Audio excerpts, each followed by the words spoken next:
Hello YouTube friends, welcome to the Red Parrot channel. I am your host Mary Ellen.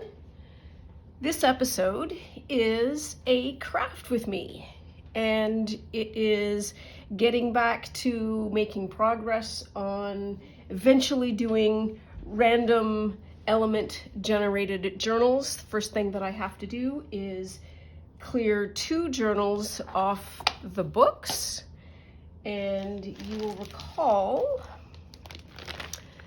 this journal needs some fixing and repair because that's the mouth and that's the back, and I wanted to make something that was a little bit more in keeping with the actual size of the journal.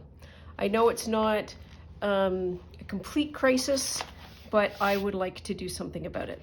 And as promised, I said the next time you will see this journal, I will have a new cover, and I have a new cover. So that's what we've got to work with now, and I would say that it is it's an improvement for sure. This was a great experiment. I can probably use it in some other capacity, but certainly as a bright and vibrant cover, this I think is much better.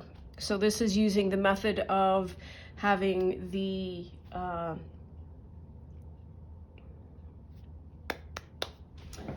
clapping doesn't help. I need to show you because I don't have the words for it. Wow, starch, that's what it is. So this is it's called embroidery stabilizer wash away, and essentially it is me taking a strip of this, capturing material and flowers and whatnot in between 2 layers, and then just freeform machine stitching, then washing it to dissolve this, because this will dissolve in water, and then being left with a new piece of fabric. The back is, it's just very, very plain. It's an old pillowcase that I have repurposed to be able to be the lining for this. And this is the cover. So it's not done yet because I need to do some slow stitching. So I was hoping that we would be able to keep each other company for a bit, and I could do some slow stitching on this and maybe get close to or finish this. One of the things that I'm going to do is a massive treat to myself. You completely cannot see this, but the eye of this is crushed. And it's crushed because I use pliers from time to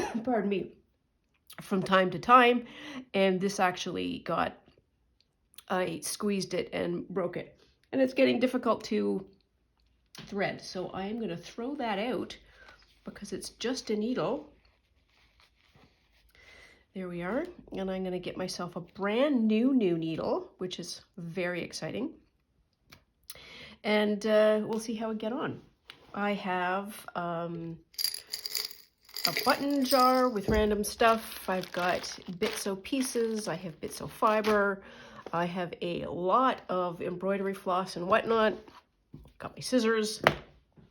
I think we are good to go. And I'm just gonna make stuff up as I go along, pick a color, do a thing, do another thing, wait till I feel like I'm done, and then we'll be done. So the first thing I want to do is work on this. I don't know if I should take this off. I think I'm going to, because it's just a little bit too much for even for me. And I need an orange. I would like an orange. Please and thank you. So I hope everybody's doing pretty decent today. Snow didn't amount to much, but it is very cold. Let's see what this looks like. That might be a good one. Anything else? Nope. Okay. There we are. Dip that over. So these are all my handmade, what are they? Handmade floss spools.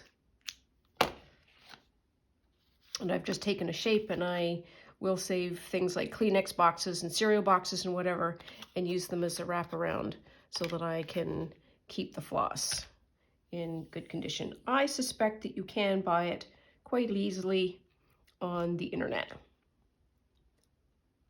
and save yourself the cutting out. However, I have cut out a lot, and there we are. Good. So I'm using all 6 threads for no reason except that I can, and it'll be sort of nice and punchy. There we are. And first thing I want to do is a little bit of outlining of this flower.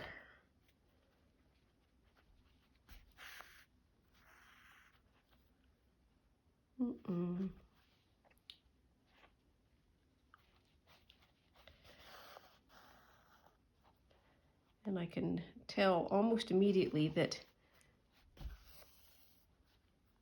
I'm just almost at the max of what this needle can pull through in terms of the thread. And I am just doing a basic back stitch to do some outlining, and I might do some fancy stuff later. Maybe do some threading around it. So one of the things that I wanted to talk about, and it is, please understand this is for my benefit most specifically, and I share it in the event that somebody can use some of the information that is contained here, but it is certainly not to say this about that to anyone else. This is purely a, how can I deal with my own self? And that is, I saw on TikTok, as my friend says, the University of TikTok, a woman who was debating a purchase for a, I don't know, dog bed, dog toy, dog something, I don't know. And she held up to the screen a sheet of paper that had 12 questions in it. And she called that sheet of paper the Deliberation Station. And I thought that was kind of interesting, and I let it, you know, as you do with TikTok, you just let that wash by and then you go on to the next one. And it kept reappearing that there would be another video, same person, same list, different item. And finally I got interested enough, and I was properly listening to what she was talking about. And because this is quite relevant to my trying to do a no buy or a very low buy year in terms of thrift stores and craft supplies and so forth, I thought, that might be helpful. So I did some searching out. And through the wonders of modern medicine, here is her Deliberation Station checklist. I'm going to leave it here for a while so that we can both look at it and I can talk about it and talk about what this means for me. So the first question is, have I thought about it for at least 2 weeks? And I'm going to talk about it in the context of me just working my way through when I go to the Value Village or another thrift store or even Michael's. Have I thought about it for at least 2 weeks? So the it is very rarely what I want to buy, but the idea of going. So it's the idea of going shopping. Now, part of my mental health recovery treatment, I guess, is going out into the community, driving and sort of being out in the world. And when we first decided that this would be a good thing for me to do, the place that I chose was Michael's and Desserts and Value Village and all of the wonderful places that I really enjoy going because it was significant for my mental health improvement. So I didn't think about the items that I was going to get, but I thought about the place that I was going to go. Now the next question is, does it solve a problem I have genuinely noticed? When I am in Value Village, I would say it does not solve a problem I have genuinely noticed. So I am not usually getting a functional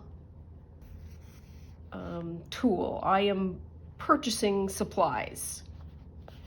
So I am getting a book, I am getting fabric, I am getting buttons, I'm getting paper, I'm getting all kinds of things that are considered supplies. And Lord only knows I have a lot of supplies. Now this is also useful to remind anybody who has, who does art for a living, who does curation and sort of reselling of thrifted items. A lot of this stuff doesn't apply because the things that you are purchasing through this process are 100% your living. I do not make my living based on any of these, so I am looking at it from a pure, I'm getting more stuff than I potentially need. Do I already own something similar? Well, this is a slippery slope, isn't it? Do I already own something similar? Yes, I might own something similar, but it is, particularly for junk journaling, I think there is a process of, well, I want to just upgrade. I want to be slightly better. This is a better bird book. This is a better flower book. I imagine that this would be perfect for fill in the blank. And so I can convince myself that something similar still isn't the same. And so that isn't, it's difficult to evaluate that, but Lord only knows. I have books, I have paper, and I am at the point now where I have enough books, I have enough paper, I have enough material, enough thread, I have enough of everything, including one of the things that I like to collect, which is wooden spools.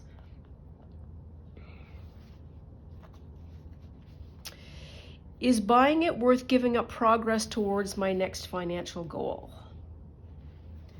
Now this is also another interesting one because Value Village and thrift stores in particular, not so much Michael's, is literally based on you can get a lot for your dollar. So I can buy a new piece of material and it can cost, for example, I've been able to buy silk at Value Village. And silk is wildly expensive if I bought it retail.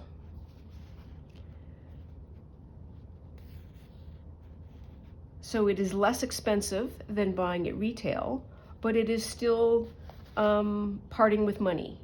So one of the things that I think I don't have clarity on is a good financial goal. So there was, and I've got this concept on my mind, and so I've been doing a bunch of searching on YouTube, and I found a TED Talk of somebody who didn't buy anything for the entire year. Now that's not what we are proposing here. We're just looking at craft supplies. And I think she lived in Manchester. She is a financial writer, so she has some skills to be able to understand finances in a very precise way. And she went and did a no-buy year. And she saved, air quotes, she didn't spend £22,000. And her financial goal was to, I think, pay off her mortgage or overpay on her mortgage so that it would be done faster, it would be done more cheaply, etc., etc. So that would be a fun financial goal. Buying something new, saving for something would be also something that I would appreciate being able to do, but I don't know what I want to save for. So that would be something that I need to think about. I had an idea a couple of days ago, completely forgot what it was because I didn't write it down. But it sounds, if I can remember, I know that there will be something that will be at hand for me to try. Where will it be in 5 years? Ooh, does not one hurt? So if it is for the stash, air quotes, in 5 years, it might still be here completely unused. And that's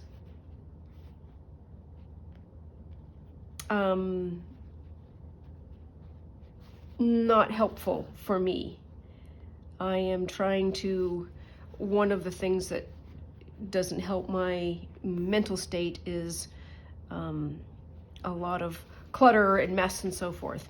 And I get frustrated when I can't find things, and that's very unpleasant. And buying more stuff to have it in case or as a supply at some point isn't helpful to me. Where will I put it if I buy it? That's another really good question. I can certainly always,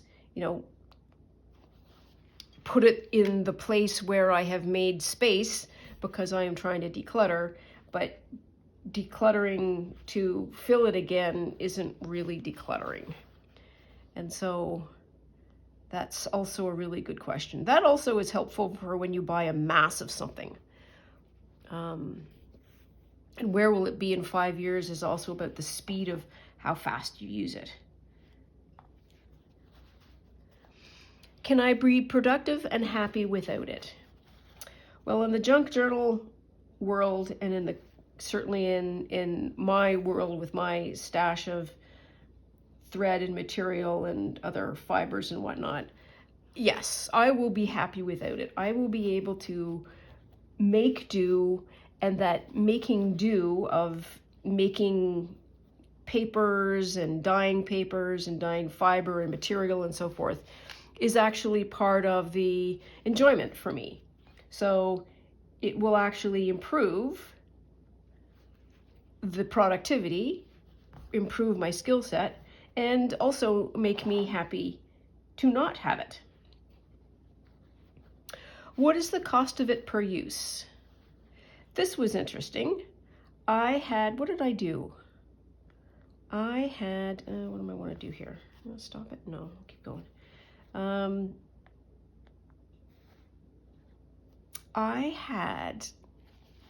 So one of the things that I like to do, of course, just like everybody else on the planet, is go to websites and fill up baskets and say, oh, I want one of those, and I want 2 of those, and I want 3 of those, and I'll need another one of those, and oh, I've never seen those before, or this is new, and this is a new pretty color, and so on and so forth.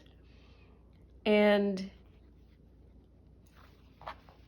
what was I figuring out? It was expensive, and I think I was looking at stickers, and it was $22 or some mad amount for stickers.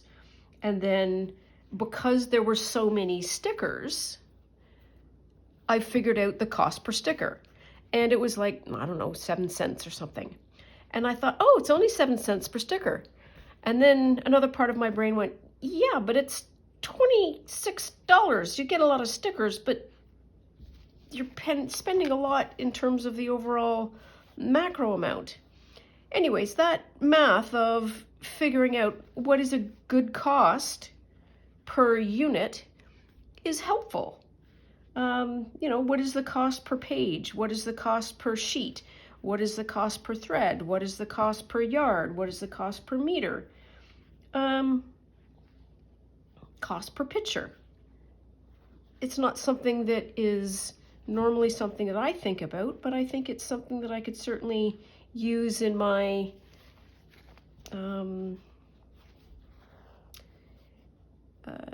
deliberations. I think that's what we're going to talk about.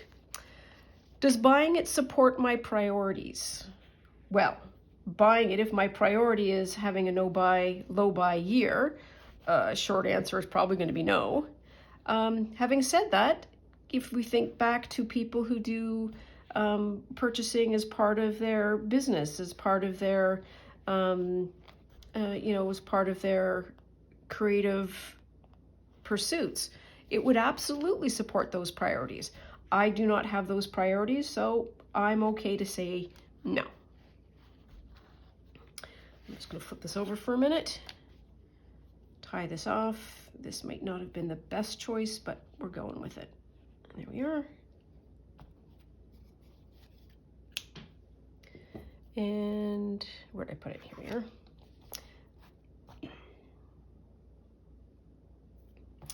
What's the next one? Can I borrow it from someone instead? Well, borrowing paper and borrowing fabric and so forth isn't really practical because we are not likely to get it back. And if we're not using it, there's no need to borrow something that we're not using, i.e. just to have it in your stash. However, there are things like friends that are destashing and trading and all of that kind of stuff that absolutely can be done. And I have inherited certainly fabric, I've inherited fiber, I've inherited a lot of fun things from people who bought something for a specific purpose, want to get it out of their house, they're not really makers, and they're like, hey, do you want a thing? Absolutely, I want a thing. So I can certainly get it from somebody else. Next one, is it a high quality item with a reasonable price tag? I think the silk absolutely would have fallen into that category. So that is a high quality item. It's a great thing. It's one of those things that I cannot pass it by. So that certainly would have been a reason to buy it. And then the last one, which is a kicker for me, is what is my current mental state? And certainly shopping and the act of buying something can, mean a lot of things to the brain that has nothing to do with the practical acquisition of whatever it is that is being bought. So that's about power, it's about soothing, it's about fear, comfort, boredom, all of those kinds of things. And so that's really an opportunity for me to be mindful of, how are we feeling today? Are we good? Are we good? What are we doing here? As in, what are we doing in the shop? So all of this list comes from Abigail, and she's at www.downsizeupgrade.com, where she's got lots of different tools and so on and so forth. This deliberation station, you can, I think, buy a worksheet, so it goes on with not only the questions, but an opportunity to sort of fill in the blanks. This deliberation station worksheet, when she does it on TikTok, is she shows the entire question. So I feel comfortable having reproduced it here. And I will ask her, and I will take this video down if she says, yeah, don't share it. And I think that this is tremendously helpful. The other thing that I was thinking of yesterday, because, you know, mental health is usually not only one thing, but it's a whole pile of things. I have eating habits that could be improved. Let's say that. And I think I can probably use this Deliberation Station worksheet to help me make better choices about what I am eating. And that specifically is, you know, how will it help me in 5 years? What is my progress? Can I be productive and happy without it? Does buying it support my priorities? What is my current mental state? All of those things absolutely apply when I am debating what it is that I want to eat. So anyways, I hope that it was helpful to you and interesting to have a look at. I'm going to keep working on my embroidery here. This has taken a while to get through, but we're making progress. And so we should have something done maybe in the next couple of weeks, so we can swap out this one here for this item here. So thanks so much for keeping me company and for working me through the Deliberation Station as it applies to me and my quest to do a low-buy thrift year.